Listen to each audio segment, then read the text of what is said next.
Hey guys, it's Ben the Coin Geek at Pueblo Coin, and today I just want to talk to you a little bit about some coins that came in that are graded by ICG, and I want you to just kind of take a look at them for yourself and tell me a little bit about how you would grade these coins. Now, all of these coins have reflective fields to them, and there's really a reason why I'm showing this video to you. And I only grabbed some of the coins because it was a pretty large group. And I thought that they were nice coins. I mean, they all have that reflectivity to them, like you want to see if you like that thing, if you like that type of finish on your coins, and just trying to figure out exactly how you would grade them is the question, right? And I know it's hard from a video, but I just want you to kind of take a look around and see a little bit about see what you see. See what you see. The proof-like nature is really nice. And then there's the finish on the fields and contact marks, etc., etc. Let's go 1896. I mean, the fields are fun, but then you see all the contact marks throughout on these guys. I mean, perhaps I'm leading the jury a little bit. That's actually, I think, a crack on the case up here. The other thing on these is the cases aren't in the best condition. That's got a nice eye appeal to it right there, that look. And actually the fields on the back of this one are pretty nice. Pretty nice overall. On this 96.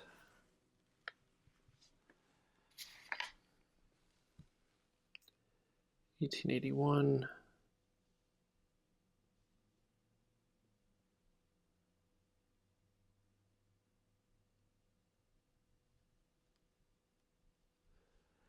So usually when I'm showing you coins, first of all, I'm talking a lot more, and secondly, there's a lot more. We got a little bit of water on the case here. That is not taking good care of stuff. But usually I talk a little bit more about what's on the surface of these coins and how they're looking, and just kind of negotiate that a little bit with you. But I wanted to be a little bit less influential if I could, but still try to show you some of the surfaces on these coins and just see what you think.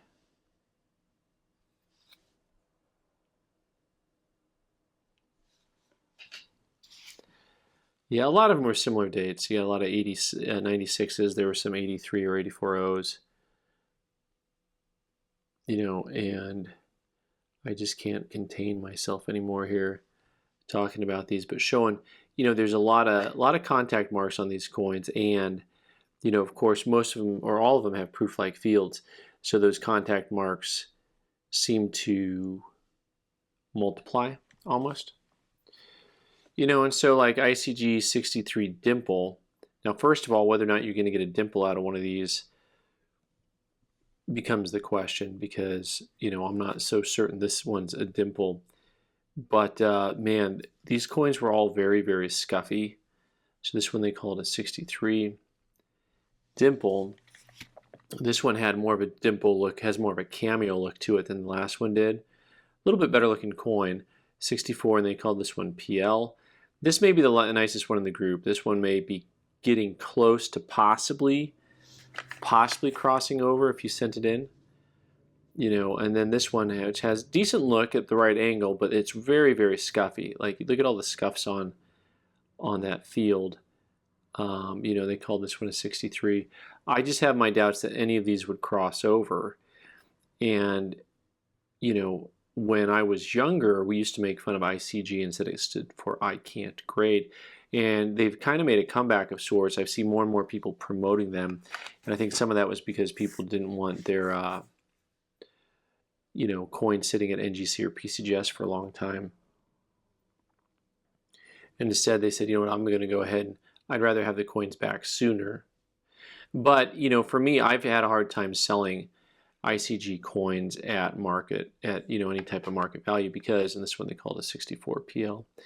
And it's a harder time because the market still isn't respected, but also because you have different generations of ICG grading, which are going to be very different. So, this one here they call it a 63 PL. And so anyway, I found this group of coins to be pretty interesting. It was fun to have a whole group of like similar type coins, PL to dimple. I just think that if I sent these coins in, like this one, I don't think it would even straight grade. I think they'd call it cleaned. It looks like it has hairlines on it right here. Where did it go? Like at that angle, you can see some hairlines popping up. But to each his own. I just, if you're collecting coins, just be aware that generally if you're seeing coins and holders like this, that you just got to be careful and make sure that the coin and the grade match nicely for you. And this coin's kind of has a nice look to it, actually. I like this one a little bit more than the other ones there, but this one they called a 3+. They also called this a dimple, and it now has that old school look to it, like when you see the old annex coins that they call dimple that today you can't get, or the NGC too, they had like that certain look to it, and they called them dimple when the whole field kind of had a reflective surface, including the face. And I just think, today none of those go dimple. But yeah, I'm not going to spend money cracking and sending these in, because none of them, or trying to cross them, because I don't think a single coin would. But so a little bit caveat emptor, but once again, it's more about just understanding what you're looking at when you're buying coins, and knowing, hey, I want to make sure that a coin matches the grade, and I want to make sure that I like the coin for the grade and the price combination. So anyways, guys, thanks so much for watching. I've been the Coin Geek. You can subscribe by clicking on the L button and watch more videos in the right side of the screen. Thanks.